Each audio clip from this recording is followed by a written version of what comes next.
want to talk about the distinction between where things were in October and where you think they are now. How about if we try to guess where they'll be 6 months from now? The answer is we don't know.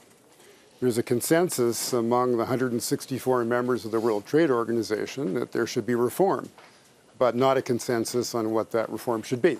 So Canada invited 12 like-minded nations, including the EU, to talk about a frame that we could begin to develop a consensus around, starting small and then working out greater and greater. Every continent was represented. You just said like-minded. Do you consider the U.S. and Canada still like-minded?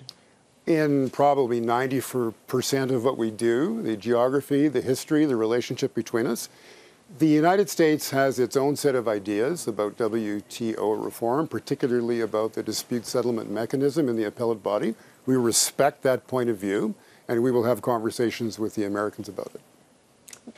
What were you going to say? Well, I mean, if you've got more on China, I was going to go straight to China. Well, I was going to pivot the conversation and ask you actually about the CFO of Huawei and the arrest of her in Canada, and what kind of signal you think that sends to the rest of the world. What kind of dynamic you think is at play, whether it becomes a pawn in a larger conversation about free trade?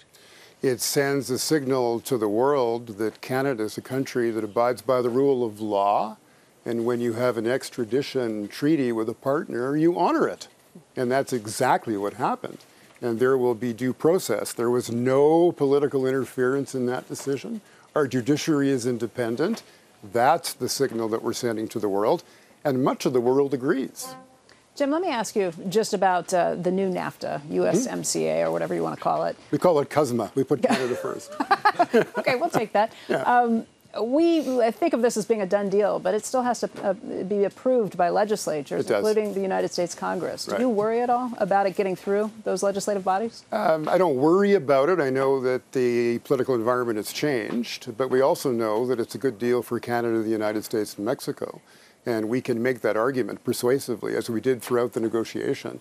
So I'm confident that it will be ratified, and that means that access to 500 million consumers in North America will be assured, in addition to the 500 million Europeans through our free trade deal with the European Union, and the 500 million through the Asia deal that we just signed. I was in Tokyo over the last 2 days for the first meeting of ministers for the CPTPP.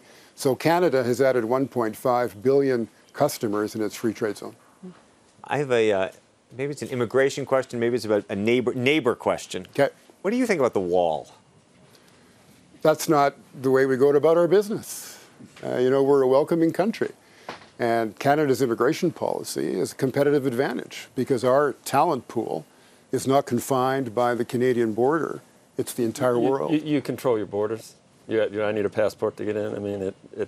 I mean, you control your border. I mean, what does that mean? You let anyone in who wants to come in? Would you let the caravan? Oh, okay. All right, I misunderstood. So you let legal immigration go on, but illegal immigration you would try to prevent. Sure. Okay. Again, it's the rule of law. That's not what I heard. Anyway, good. That's a good way to run a country. That's how I would run a country. You do seem to be taking advantage of issues with H-1B visas right now. I've read stories about Canada kind of coming after H-1B visa holders in the United States to say, hey, come work up in Canada. How much of an actual planned attack is that to do that? Well, we're reaching out to the talent pool internationally, and we're making it easier for companies to attract talent to Canada. Expedited visas is one way of doing that. But the policy difference is that our country believes that there is an international competition for talent, and Canada invites the world. Of course we have important rules that govern immigration and refugee systems. You just said you're a country of laws, with extradition treaties and everything else. I'm sure you control your border. We want to thank the Honorable James Carr. Thank you. It's my pleasure. Thank you all.